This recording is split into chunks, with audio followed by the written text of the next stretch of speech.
안녕하세요, 수근수근 스튜디오입니다. 요새 다시 핫해진 디아블로4 확장팩으로 인해 디아블로 유저분들이 많아진 관계로 디아블로 입문자와 오랜만에 돌아온 유저님들을 위한 디아블로 스토리 찍먹 시간을 가져보도록 하겠습니다.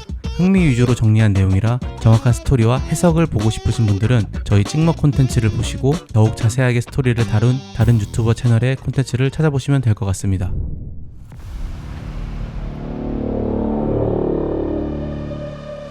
태초에 아누라는 신이 있었습니다. 이 아누는 홀로 존재하다가 더욱더 고결한 존재로 거듭나기 위해서 자신의 안에 있던 모든 추악함과 사악함 등 부정적인 요소를 한데 모아서 뽑아버립니다. 아누가 버린 이 추악함과 사악한 덩어리에서 7머리를 가진 악룡 타타메트가 탄생하게 됩니다. 선만 남은 아누와 악에서 태어난 타타메트는 서로를 보자마자 상대방을 죽이기 위한 싸움을 시작하게 됩니다. 하지만 아누가 버렸던 자신의 더러움과 추악함이 아누 자신도 이렇게 클 줄 몰랐습니다. 악룡 타타메트의 힘과 권능이 아누에게 뒤지지 않았고 둘은 그때부터 영겁의 시간 동안 싸움을 이어나가게 됩니다. 하지만 영원에 가까운 시간이더라도 끝이 있었는데 결국 승리를 누구도 맛보지 못한 채 아누와 타타메트는 같이 쓰러지게 됩니다.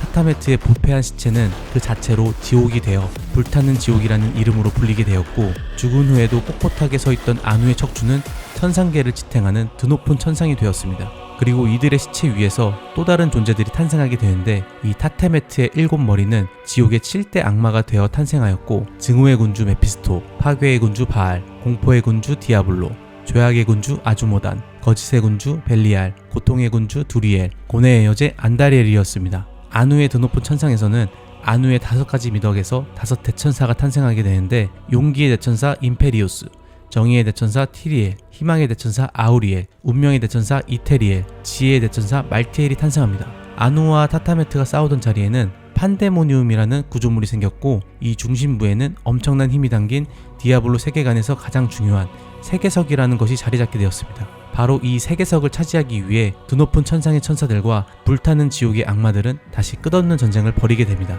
그런데 5대 천사는 아니지만 꽤나 높은 상위의 천사였던 천상의 지휘관 이나리우스는 이 끝없는 전쟁에 환멸을 느끼고 있었습니다. 그리고 그와 똑같이 메피스토의 딸이었던 릴리트 역시 자신의 아버지를 증오하는 것처럼 이 전쟁을 증오하기 시작했습니다. 그런 공통점 때문인지 이나리우스와 릴리트는 적이었음에도 불구하고 전쟁이 이어지는 도중 서로를 사랑하게 되었고, 이 둘은 자신을 따르는 천사와 악마 세력을 한데 뭉쳐서 판데모니움의 세계석을 훔치는 데 성공합니다. 그리고 이들은 상위 천사들과 고위 악마들을 피해 차원을 이동하고 그곳에 자신들의 낙원인 성역이란 공간을 세계석의 힘으로 창조하게 됩니다. 이 성역은 쉽게 말해 디아블로 세계관의 메인 배경이 됩니다. 이나리우스를 따르는 천사들과 릴리트를 따르는 악마들은 이 성역에서 살아가게 되는데, 자연스럽게 천사와 악마가 공존하는 동안 두 무리에서 천사와 악마의 혼혈인 네팔렘이라는 존재들이 태어나게 됩니다. 이 네팔렘들은 천사와 악마의 혼혈로서 천사와 악마를 뛰어넘는 힘과 잠재력을 가진 채 탄생하게 되는데, 이 네팔렘들의 힘을 눈여겨본 릴리트는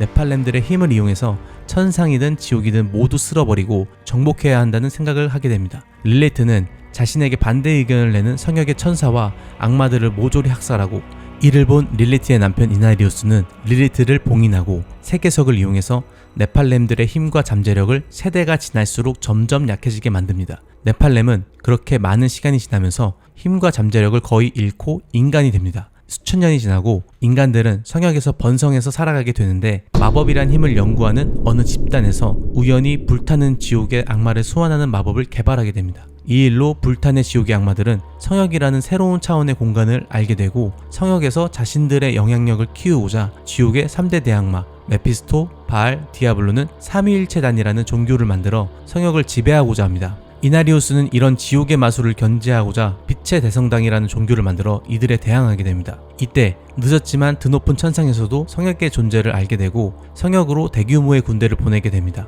그러면서 소설에서 나오는 내용이지만 천사와 악마들의 끝없는 전쟁이 이제는 성역에서 벌어질 위기에 처하는데, 이때 인간이지만 네팔렘의 힘을 모두 각성하는 디아블로 세계관의 최강자 울디시안이라는 인물이 성역으로 들어온 천사와 악마를 모두 몰아내고 전쟁을 끝내게 됩니다. 이 내용은 디아블로 소설에 나오는 내용입니다.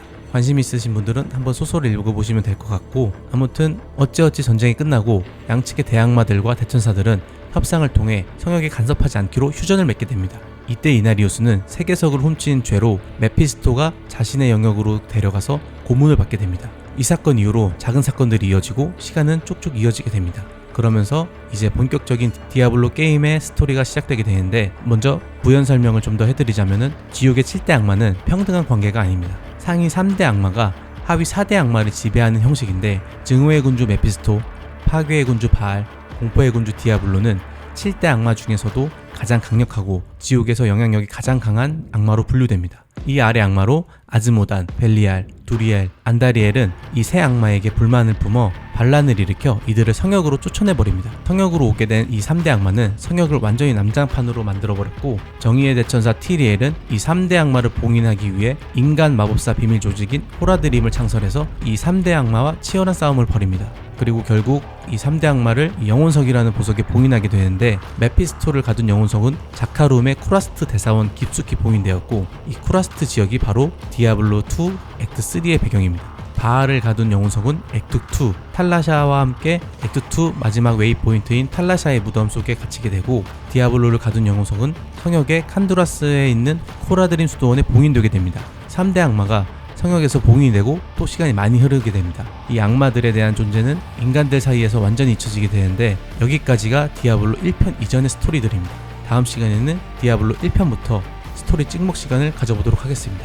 감사합니다.